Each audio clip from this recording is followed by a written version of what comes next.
Muslim, sebelum saya mau cerita tentang hal bagaimana kita tinggal di New Zealand, lihat deh apa yang sering kita dapetin pada saat winter itu, karena lokasi rumah kita tinggal itu memang depannya pantai, dan Masya Allah suguhan pelangi ini hampir di setiap musim winter itu sehari bisa 2 kali 3 kali. Kenapa? Karena winter identik dengan hujan, jadi setelah panas di pagi hari kadang hujan, lalu akan muncul pelangi seindah ini. Bisa lebih dekat gak melihat pelangi yang seindah ini? Nanti akan kita ceritain nih mengenai kehidupan kita, kenapa kita bisa tinggal di rumah ini. Nanti ada tipsnya.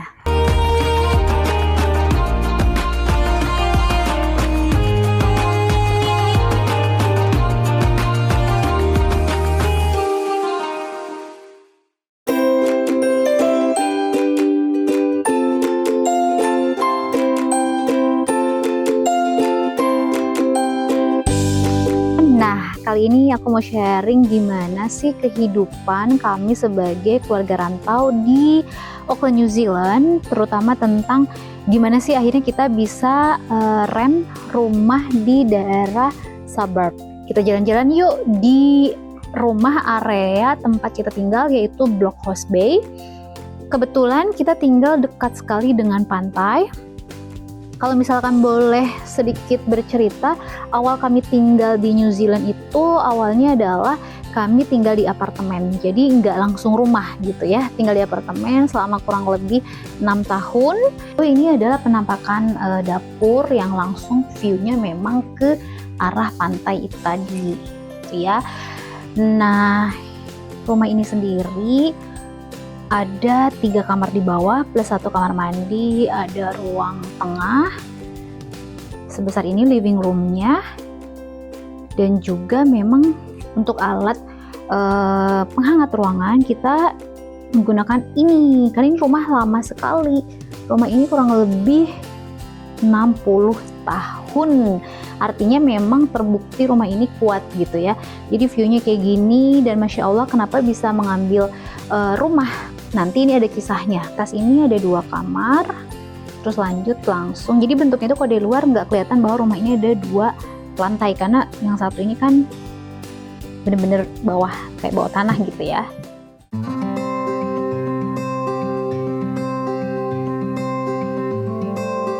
Rumah ini sendiri berada di area yang cukup masif, banyak sekali tetangga, terus penduduk-penduduk. Nah, bisa dilihat ini kurang lebih suasana di area tempat saya tinggal. Nah, lalu ada hal yang mungkin ingin saya ceritakan. Waktu di awal kehidupan kami ke New Zealand, jujur aja kita tuh kaget dengan semua harga yang luar biasa mahal. Waktu di apartemen itu kita kurang lebih pertama kali datang ke New Zealand cuma 1 kamar aja $360. Lalu di tahun kedua kita pindah, itu $420 per minggu. Nah, gimana ceritanya bisa rental rumah di luar negeri?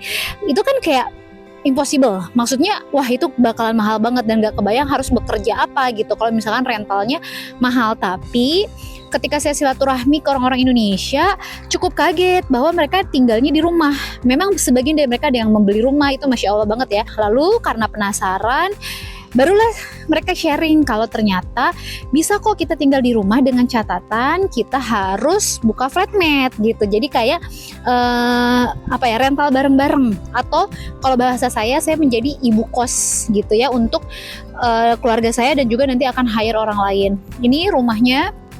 Jadi dari ujung sini sampai ujung sana. Rumah ini di awal pertama kali pindah itu sekitar $880, dan di luar listrik dan air. Jadi bisa kebayang ya segitu mahalnya. Saat ini naik terus, jadi setiap tahun memang selalu naik. Kita sudah hampir 2 tahun di sini, dan Masya Allahnya kuncinya rumah ini kan ada 5 kamar. Artinya 2 kamar di atas dipakai oleh saya, suami dan anak. Di 3 kamar di bawah itu yang kita rent. Sehingga kita sanggup untuk pindah rumah. Kalau misalkan tidak melakukan strategi itu sulit, karena kebayang gak sih 1 minggu bayarnya harus sekitar 9-10 juta 1 minggu ya. Nah, ini sedikit jalan. Ini kurang lebih situasi lingkungan di mana tempat saya tinggal. Nah, ajaibnya, pertanyaannya biasanya orang selalu bertanya gimana kehidupan bertetangga di luar negeri. Nah, jawabannya emang bener sih, individual. Jadi individualistiknya memang tinggi, jadi kita itu kayak masing-masing aja. Cuma kalau di saya pribadi, tetangga kanan dan kiri itu kita cukup sangat hangat dan dekat karena sering kali kita saling sapa. Kebetulan mereka adalah Manula dan mereka adalah orang Kiwi asli atau orang New Zealandnya asli gitu yang tinggal di sini, yang usianya sudah hampir di atas 80 tahun dan mereka masih aktif, mereka masih nyetir dan mereka pun masih melakukan kegiatan gardening. Ini yang mau saya kasih tahu. Kalau rumah kita memiliki halaman cukup luas, itu menjadi PR tersendiri karena kita punya kewajiban untuk mowing atau memangkas rumput-rumput supaya terlihat rapi, bersih gitu ya. Nah, akses menuju pantai dari rumah saya ke daerah sini, jadi belok kiri gitu. Terus kita bisa menemukan pantai di ujung. Kalau misalkan mau ke jalanan utama, itu adanya kita belok kanan baru kita bisa menemukan jalanan utama, which is daerah sini daerah yang cukup strategis. Ini kan masih winter, ini masih dingin banget. Banyak sekali tumbuhan-tumbuhan liar yang indah buat dilihat. Bisa dilihat, menarik ya. Ini saat ini pukul 4:30 sore dan sesepi ini. Jadi setiap orang di luar negeri itu kalau saya rasa mereka punya kesibukan masing-masing. Di sore hari mereka cuma di dalam rumah kumpul sama keluarganya. Apalagi ini musim winter di mana siang itu lebih pendek daripada musim-musim lainnya, terutama musim summer. Nah, ini dia saya balik jalan menuju ke rumah saya. Ini salah satu kontur jalan yang sering kali saya bilang bahwa di luar negeri itu kontur jalannya apa adanya gitu ya. Jadi memang kontur jalannya New Zealand itu naik dan turun gitu. Nah, lucunya beberapa rumah itu bentuknya bisa diangkat oleh kendaraan kalau misalkan pindah, seperti yang ini nih, bentuk rumah ini. Beberapa kali saya melihat rumah-rumah yang pindah itu mereka bisa diangkut untuk dipindahin ke tempat lain. Saya kurang tahu ya bahannya itu apa. Nah, ini kalau di daerah sini nih kurang lebih mereka sudah direnov. Kecuali rumah yang saya tempati masih sangat original banget. Dan lalu yang menarik adalah saya ingin cerita gimana sih kalau kita mau sewa rumah di New Zealand. Ternyata tidak semudah pemikiran kalau kita punya uang ya udah kita bisa sewa. Ternyata tidak semudah itu. Jadi baik apartemen ataupun sewa rumah, pertama kali yang harus dilakukan adalah viewing, yaitu melihat rumah yang kita inginkan untuk viewing. Dan biasanya viewing itu bukan hanya kita, tapi banyak juga calon-calon lainnya yang ingin melakukan viewing ke rumah yang bersangkutan. Setelah viewing, nanti kita pun akan menunggu kurang lebih 2-3 minggu untuk dihubungi apakah kita calon yang diinginkan oleh si pemilik rumah atau oleh si agent. Biasanya ada agent. Nah, berikutnya adalah kita itu supaya lolos aplikasi, mereka biasanya mempertanyakan berapa gaji kita per minggu, apakah suami istri ada dual income atau cuma single income. Itu yang menentukan mereka menggranted keluarga untuk bisa tinggal di rumah yang akan disewa. Jadi banyak sekali. Nah, setelah aplikasi kita isi form, lalu kita pun harus membayar uang muka di awal yang dinamakan bond.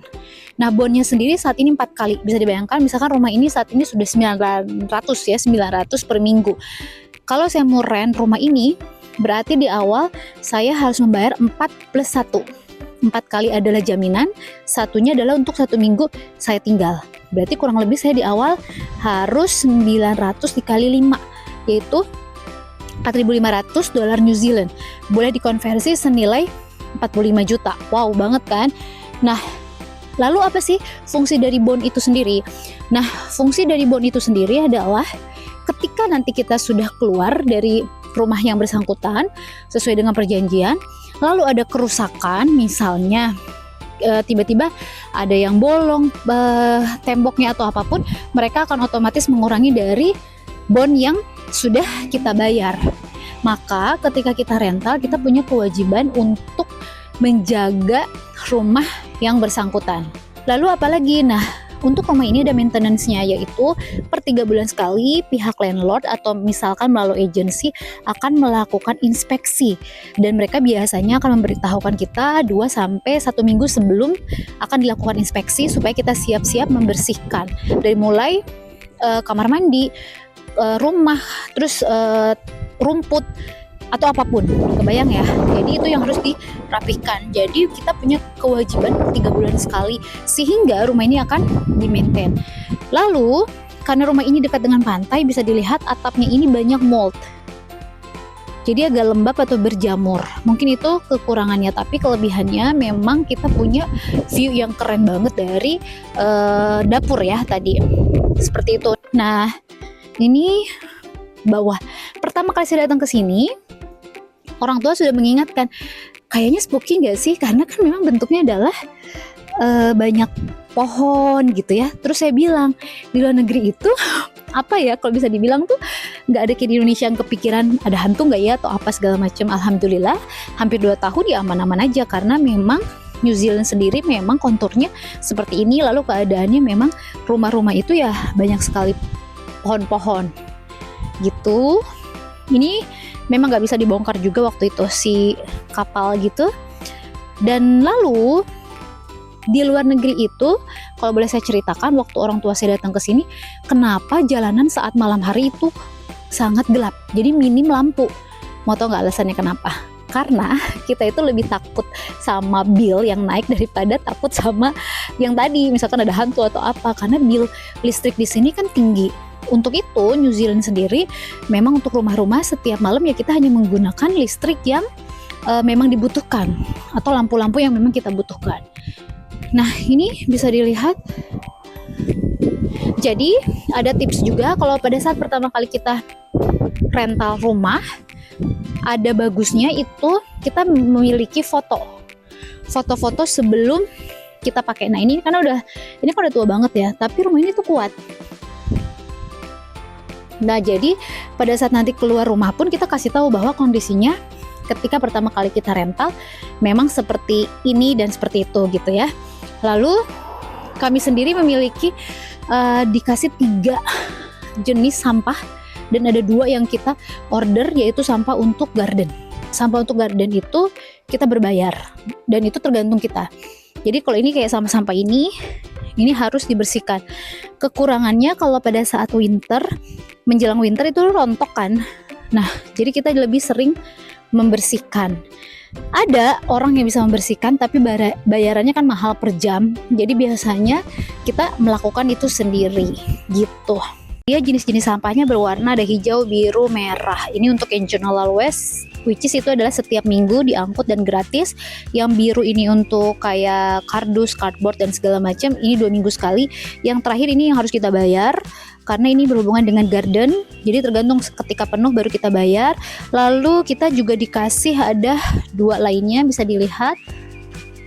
Nah, 2 itu untuk food scraps, jadi kalau makanan bekas atau makanan sisa masuk ke tempat itu. Mulai jalan dari belakang. Nah, waktu pertama datang saya pikir itu kayak warung atau apa gitu, karena bentuknya kayak gini. Ternyata ini bagian dari ruang tengah gitu.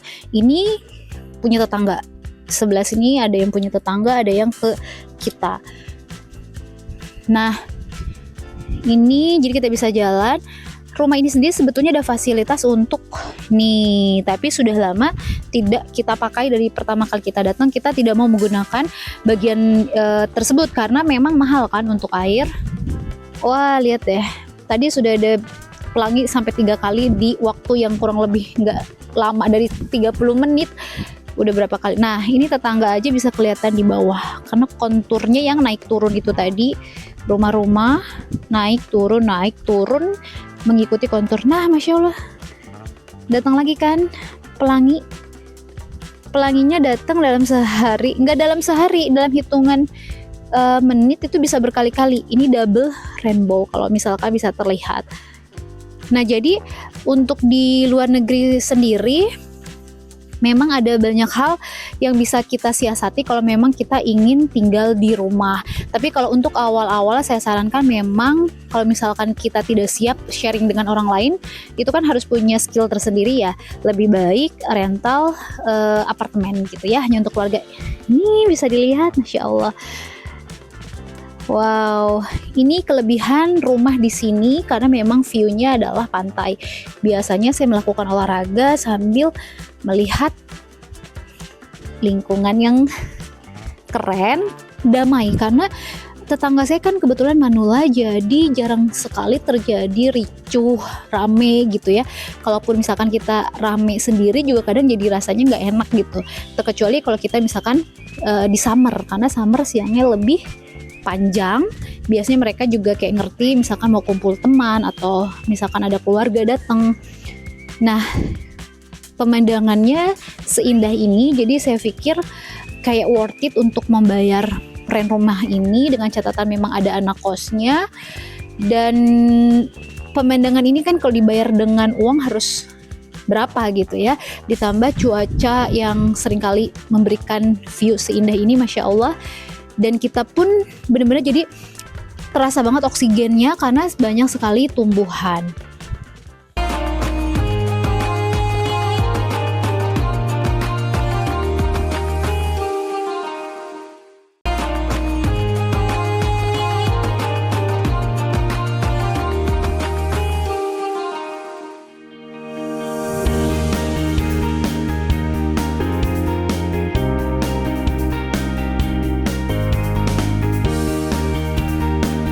Nah, penasaran gak sih rumah di sini tuh include dengan isinya atau enggak sih kalau kita rental dengan harga semahal itu? Rata-rata unfurnished. Jadi waktu pertama saya pindah ke sini, dari yang awalnya saya di studio itu furnished, ada isinya gitu ya, saya sudah bayar 320 waktu kamarnya cuma satu studio, atau yang 420 dengan 2 kamar kecil sudah ada isinya gitu. Nah, kalau yang ini unfurnished, jadi kebayang berapa banyak biaya yang kita spending untuk bisa tinggal di rumah baru. Apalagi saya mau jadi ibu kos gitu ya. Kalau saya mau jadi ibu kos, otomatis saya harus mengisi semua barang supaya anak kos itu seperti halnya ketika saya tinggal di apartemen sudah furnished. Karena biasanya jadi PR kalau misalkan harus membeli barang kayak tempat tidur, meja dan seterusnya. Lalu apa yang bisa disiasati kalau sebagai keluarga rantau di Auckland, New Zealand? Balik lagi ke menghemat biaya tentunya, karena di sini Masya Allah luar biasa mahal. Kita punya yang namanya marketplace gitu ya, ada Facebook di mana tempat jual beli barang. Misalkan ada orang-orang yang sudah mau pindah ke negara lain atau for good ke Indonesia, misalkan kalau orang-orang Indonesia mereka biasanya membutuhkan orang untuk bisa membeli barangnya, jadi kayak simbiosis mutualisme. Nah, biasanya kita beli barang-barang second untuk hal-hal tertentu gitu, misalkan meja makan, atau misalkan kita mau beli tempat tidur. Nah, itu tuh biasanya kita melihat dari marketplace, baik yang Auckland punya ataupun marketplace yang isinya adalah orang-orang Indonesia, karena itu sangat membantu sekali untuk ngepres biaya. Nah, serunya di sini adalah kita selalu bisa komunikasi dengan landlord. Ada hal yang bisa saya sharing. Ini pengalaman ya, waktu pertama kali saya datang ke sini, baru 2 minggu saya kaget luar biasa. Di bagian bawah, kita semua kan nggak ada tuh. Di bagian bawah itu tiba-tiba di jam 5 sore ketika kita semua baru datang dari tempat kerja ataupun sekolah, kita menemukan si karpet itu basah luar biasa. Sampai waktu kita napak kaki itu benar-benar keluar airnya. Ternyata ada kerusakan atau kebocoran dari air panas yang netes per jam selama kita di luar. Jadi bukan kesalahan kita, tapi memang dari tabungnya. Itu luar biasa, kaget banget. Lalu saya melapor ke pihak landlord dan saya menyatakan apa kerugian kita. Salah satunya adalah waktu itu ada alat elektronik yang kena basah jadinya rusak. Lalu juga kasur yang memang ditaruhnya di bawah itu juga basah. Kita minta penggantian uang, tapi ternyata tidak diganti uang, melainkan kita dikasih biaya gratis selama kurang lebih 2-3 minggu gitu waktu itu ya. Nah, Lalu apa yang dilakukan oleh pihak mereka memanggil orang untuk bisa membersihkan menggunakan alat seperti generator untuk menyerap airnya gitu, dan itu alat berbunyi berhari-hari 24 jam supaya semuanya tidak ada lembab, dan mereka mengukur kelembapan si dinding dan segala macam. Jadi memang kalau di luar negeri itu tugas dan tanggung jawab dari masing-masing kita itu sangat jelas sekali, contohnya kita sebagai yang penyewa atau mereka yang menyewakan. Nah sobat muslim, mau lihat room tour ya, kita bikin room tour. Ini salah satu kamar anakku. Kamar ini tuh kecil, jadi kamar terbesar itu adanya di bawah sebetulnya yang saya kosin gitu. Nah ini bentuk kamarnya. Lalu lemarinya mana? Lemarinya itu memang nempel gitu. Nah bisa dilihat nggak lebih dekat? Nih ini adalah jamur, karena tingkat dinginnya itu dingin banget. Saat ini aja suhu bisa sampai, saat ini di sore hari sekitar 10 derajat saking dinginnya. Biasanya kalau pagi hari sempat di 4 derajat juga. Nah lalu sebetulnya seharusnya kita nggak boleh mengotori atau kayak misalkan pakai paku terus kita pengen pasang apa, itu akan kena denda seperti yang tadi saya bahas, bahwa akan dikurangi di bond, di mana uang jaminan kita nanti bisa dikurangi kalau kita melakukan kerusakan. Kalau ini pakai bluetek, bisa melihat nggak? Karena anakku kolektor dulu waktu dari zaman kecil, nah ada bluetek gitu ya. Jadi ini bisa dilepas. Tapi saya baru sadar juga nih, ini kamar anakku ya. Nih baru sadar ada kerusakan di sini. Artinya kerusakan ini yang nanti bisa jadi pada saat kita keluar dari, kalau kita tidak melanjutkan rental, ini akan dikurangi dari bondnya kita. Jadi harus hati-hati. Uniknya, ini kan rumah lama juga. Di beberapa tempat sama seperti saya, itu tuh nggak ada kunci, jadi si kamarnya itu tanpa kunci gitu. Jadi kalau mau ke kamar orang tua, makanya si anak harus selalu kayak knock-knock dulu gitu ya, harus izin dulu sama orang tuanya. Nah kalau dari jalan tuh kita bisa langsung lihat dari kamar ini, sinar matahari masih masuk, terutama kalau di kamar saya dan suami tuh matahari langsung masuk di sore atau pagi hari. Nah ini pepohonan ini PR banget. Pepohonan ini kan memang sudah ada, jadi dia kalau lagi rontok itu benar-benar PR, kita harus rapiin dan bersihin gitu. Kalau tadi malam sempat windy banget, lagi berangin, jadi kayak badai angin gitu, ini sampai ribut bisa kena ini. Jadi memang harus banyak diperhatikan, terutama kalau misalkan kalian mengambil rumah yang memang sudah lama. Cuma si ownernya ini atau si agensinya ini memahami dari awal kita datang pun memang kondisinya apa adanya. Bahkan kayak karpet ini memang karpet sudah lama ya, nggak diganti gitu. Nah nanti mau lihat gimana sih, ada lagi hal yang menarik. Biasanya kalau kita keluar negeri yang paling bikin kaget adalah kamar mandinya kan. Jadi di sini kamar mandinya itu terpisah untuk mandi dan toilet. Nah yang saya maksud adalah toilet, karena di toiletnya itu toilet sistem kering gitu ya. Akhirnya kita pasang sendiri untuk bisa ada air. Kenapa? Karena waktu itu saya bawa orang tua ke sini. Papa mama kan kaget ya, keluar negeri waktu di airport tiba pun udah kaget. Kok di toiletnya kering, gak ada air dan segala macam. Ya itulah di luar negeri, makanya wajib kalau dari Indonesia membawa bidet. Itu hal yang paling wajib banget. Jadi kemana-mana memang tipe toiletnya itu kering. Termasuk ketika kita rent rumah ini, maka dipasang alat. Dan alhamdulillah diperbolehkan selagi memang tidak merusak ya. Waktu awal sih kita, kalau anak muda sih aman ya, maksudnya pakai ember gitu itu lumayan aman. Tapi pada saat orang tua datang ke sini supaya lebih nyaman, kita awalnya pakai semprotan, terus sekarang cuma yang dipasang gitu aja, which is itu ada air juga gitu. Nanti kita kasih lihat ya.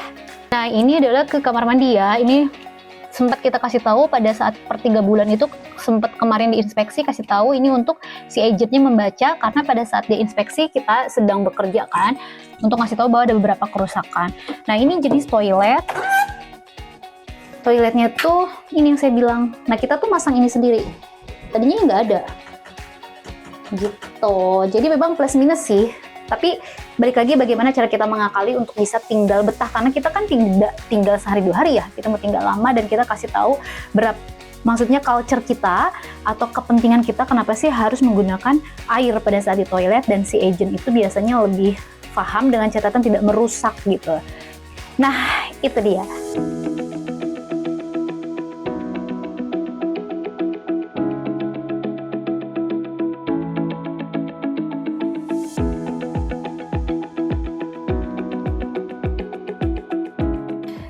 Nah, Sobat Muslim, tadi sudah sedikit banyak kita kupas bagaimana akhirnya kita bisa tinggal di rumah di New Zealand karena memang ada tipsnya itu tadi ya. Nah, mungkin itu kisah cerita bagaimana kita orang Indonesia bisa survive di luar negeri. Banyak sekali yang bisa dijadikan strategi dan juga siasat, terutama yang penting adalah kita mau berkomunikasi dengan banyak orang Indonesia yang bisa memberikan informasi kayak saya, karena saya adalah ibu kos.